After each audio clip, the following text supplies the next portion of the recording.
Le goût d'entreprendre, Doris Pradal. Et seconde partie du goût d'entreprendre avec Hugues Sallier de la Maison Pilon, chocolatier de renom, installé à Toulouse. Bonjour Pierre-Yves Réveillon. Bonjour Doris. On l'abordait il y a quelques instants, c'est important la notion d'entreprendre, bien évidemment. On va y revenir tout au long de cette émission, mais également de transmission. C'est un mot qui vous a interpellé. Qui m'a interpellé. Mais avant, je voudrais faire une petite boutade. Je trouve ça cocasse que sur une radio comme la nôtre, vous veniez parler de produits gourmands au début du carême.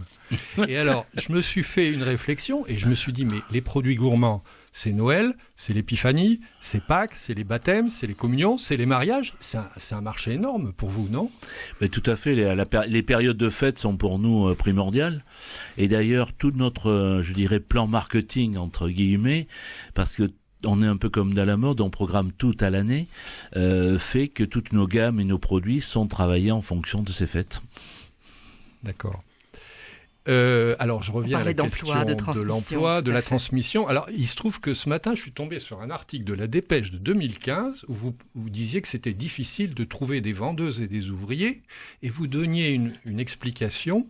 L'essentiel du chiffre d'affaires se fait durant les fêtes de fin d'année. Il faut travailler les week-ends, parfois la nuit. On veut bien travailler, mais pas contraindre sa vie, etc. C'est un métier en tension, le métier que... On est en décalage. On est en décalage par rapport à l'évolution de notre monde et de notre vie et de la manière dont les jeunes maintenant veulent vivre. Je dirais que je suis allé jusqu'à lire et essayer de comprendre un peu la génération Y. Qui est pour nous, je dirais, une problématique. Ça veut dire que l'implication à vie dans une entreprise n'est plus un objectif.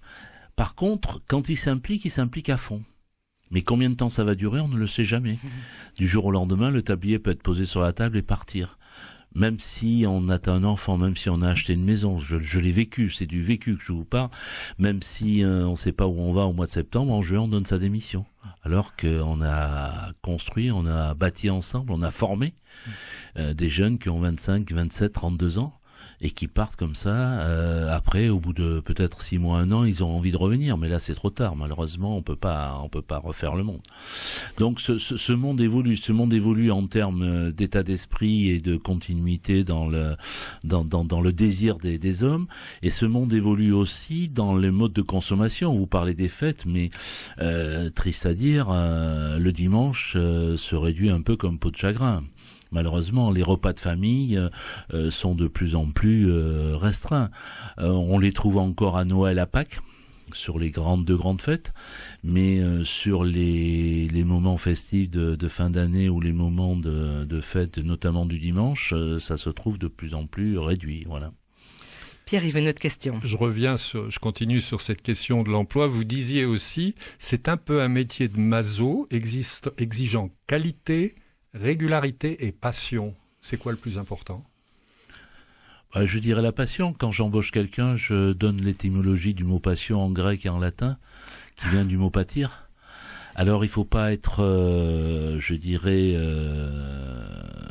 il faut prendre ces mots avec précaution, c'est-à-dire qu'il faut pas en faire une culture, la passion et de la souffrance, mais c'est un métier où il faut savoir souffrir pour pouvoir avoir des satisfactions et donc il faut arriver à travailler très régulièrement, être là présent tous les jours. La qualité pour moi c'est la régularité. Donc on a beaucoup de plaisir quand on sort un très beau produit, quand on fait plaisir à quelqu'un, quand on sort un mariage avec une pièce montée où on a des retours et des remerciements. Ceci étant, je dirais qu'il y a besoin d'être là en permanence. Et ce que je dis à mes équipes, ne me faites pas l'Everest tous les jours, faites-moi le Mont Blanc, ça suffira, mais faites-le moi tous les jours. Donc l'excellence tout de même. Oui, l'excellence. Normal. On est là. Notre formule pour nous, c'est l'excellence à travers le goût et le naturel. C'est le leitmotiv de la Maison Pilon. L'excellence est toujours l'excellence au niveau du tour de main, du savoir-faire, de la transmission et je dirais le goût et le naturel dans le respect des produits et le respect du côté naturel des choses. C'est-à-dire qu'on ne cherche pas le clinquant, on cherche le vrai. C'est ça. Voilà, ouais. Les vraies valeurs. Alors, s'agissant de cette excellence, vous avez formulé 4 engagements qui sont quand même très forts. Vous avez déjà évoqué un certain nombre d'entre eux. Alors, je voudrais peut-être en aborder un dont vous n'avez pas encore trop parlé. être éco-responsable. Qu'est-ce que ça veut dire, être éco-responsable pour vous? Mais pour nous, être éco-responsable, c'est tout l'approvisionnement de tout ce qu'on peut, trouver comme produits régionaux le plus près possible. Et on a, une petite cinquantaine, voire centaine de producteurs avec qui on travaille en direct et le plus près possible. Pour ce qui est du reste, on travaille avec des grossistes. On ne cherche pas à avoir des gros marchés, chercher du prix pour le prix, mais on cherche surtout à avoir des vrais produits et des vrais produits le plus naturels possible. Et vous jouez principalement sur le territoire local, bon, pas le chocolat bien sûr en lui-même, ouais. Mais est-ce qu'il y a des produits que vous arrivez à approvisionner vraiment très près de... Ah oui, pratiquement tous nos produits sont par des grossistes ou des producteurs locaux, quoi. Vous avez votre propre réseau qui est fidélisé, qui travaille pour vous. On travaille régulièrement, on ne cherche pas le prix, on cherche la qualité. On cherche essentiellement la qualité. Les critères que je donne à mon pâtissier, c'est d'abord de définir la qualité dont il a besoin. Et dans cette qualité, on va chercher un prix, mais pas plus. Et on va pas chercher à avoir, des gros marchés. Et d'abord, on pèse presque rien. On est 3,8 millions de chiffre d'affaires, donc on pèse rien en termes de capacité d'achat par rapport à tout ce qui peut être fait par ailleurs. Donc on ne cherche pas à négocier un contrat annuel en dehors du chocolat et des produits laitiers. Le reste, on est au jour le jour sur une qualité et sur des produits qui sont le plus proches possible. Alors j'ai entendu tout à l'heure, vous avez tiqué un petit peu sur le mot durable, équitable. Vous avez dit équitable, j'aime pas trop, je préfère durable. Vous pourriez développer un petit peu? Mais ayant vécu dans les filières agricoles de qualité depuis longtemps, j'ai travaillé dans les labels, j'ai travaillé dans l'approche bio à ses premiers jours, il y a une vingtaine d'années, et je suis craintif du terme équitable et des organismes de certification. Je dis qu'il y a beaucoup de marketing, que ça peut coûter cher de par la certification, et je crois beaucoup plus à l'authenticité et aux autocontrôles des producteurs qui veulent vraiment être, des producteurs durables, que la certification pour la certification. Et j'en veux pour exemple aussi, à notre niveau, le terme ISO est un terme qui va très très bien sur les produits industriels, sur des grosses quantités, sur des grands volumes, sur un métier qui est le nôtre, qui est le métier artisanal, au-delà de la méthode HACCP, c'est-à-dire des points critiques qu'il faut surveiller, on n'a pas les moyens de mettre en place tout ça. On n'a pas les moyens, et en plus de ça, je ne veux pas le faire payer à mes clients.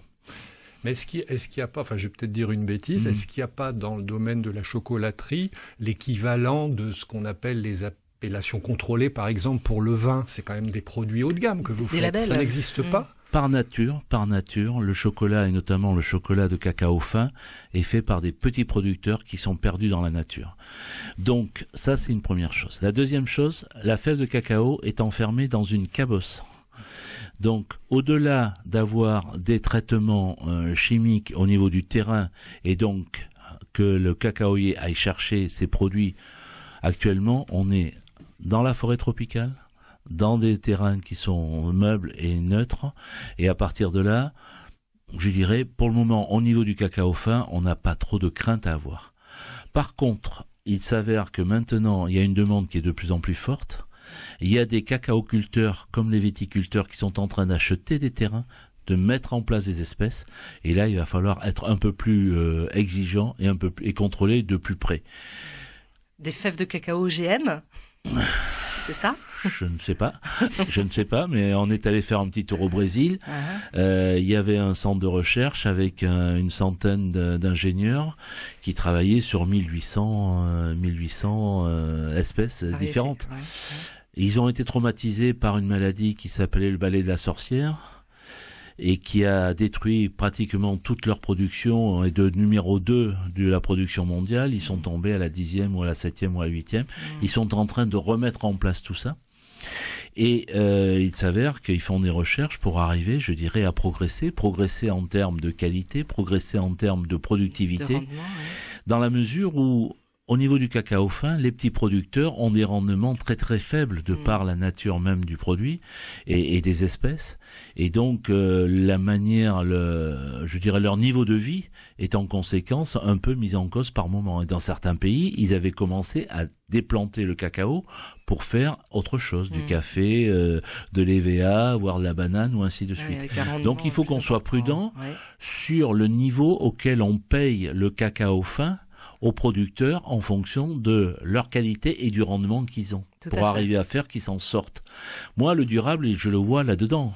Et je le vois pas à travers les intermédiaires qui peuvent, je dirais, acheter pas trop cher et se servir en vous proposant de l'équitable. Voilà. Ouais. Si c'est pour répondre à votre question. C'est vrai que des fois, on joue un peu sur les mots, c'est vrai. Voilà. Donc, je suis très très prudent à travers tout ce que j'ai vécu. J'ai vécu une dizaine de filières, que ça soit les fruits et légumes, produits laitiers, charcuterie, foie gras, fruits secs. Qui m'a fortement ouvert les yeux au niveau des astuces et des manières dont les intermédiaires peuvent se servir au passage. Oui, et utiliser les mots, effectivement. Comment vous voyez l'entreprise dans les années qui viennent? Vous allez transmettre? Vous avez envie de passer la main? Oui, j'ai 67 ans. Il faut que, comme je vous ai dit depuis 2 ans, l'encadrement sait qu'un jour ou l'autre je vais partir. Donc ça, c'est une nécessité. Moi, j'ai besoin aussi de prendre un peu de distance et de repos, parce que ça a été quand même 15 ans de sacerdoce, où j'ai mis ma vie privée un peu de côté, et où 7 jours sur 7 et 15 heures par jour, j'étais présent. Donc là, depuis 2 ou 3 ans, j'ai la chance de pouvoir avoir délégué et de prendre un peu plus de temps pour moi. Mais il faut que cette entreprise continue. Alors, nous sommes... La définition de la Maison Pilon, c'est un artisan pâtissier-chocolatier. J'insiste sur pâtissier-chocolatier parce qu'on a une volonté et on a une sensibilité aux produits frais. Et le produit ultra frais de par la pâtisserie. Et on travaille le chocolat en ultra frais aussi. C'est-à-dire que toutes les semaines, on produit. D'accord. Donc à partir de là, on est uniquement sur la région de zone de chalandise de Toulouse, donc 3 magasins en centre-ville et 4 magasins autour de Toulouse, dans la mesure où les gens descendent de moins en moins sur Toulouse et on est allé vers eux pour leur amener un service. Après, on a des projets que j'ai caressés, qui étaient sur des espaces et des zones de chalandise avec un potentiel où notre savoir-faire peut nous amener à nous développer, voire j'avais étudié sur Barcelone et l'Espagne, ce qui est toujours au goût du jour, mais que j'ai mis en suspens parce qu'on a ouvert à Blagnac, et le dernier, et aussi à Londres, mais à Londres, là, avec le Brexit, il va falloir attendre un peu pour voir, mais il y a un potentiel énorme. Tout à fait. Il y a une demande, effectivement. Ouais. Donc l'idée, c'était surtout non pas d'exporter, de fabriquer à l'extérieur, c'est de développer notre savoir-faire vers l'extérieur, en faisant travailler au maximum notre laboratoire toulousain. Merci beaucoup pour toutes ces informations très riches. Merci à vous, bon anniversaire. Merci beaucoup. Merci à vous d'être toujours plus nombreux à nous écouter sur Radio Présence. Vous souhaitez nous joindre, entreprendre @radioprésence.com.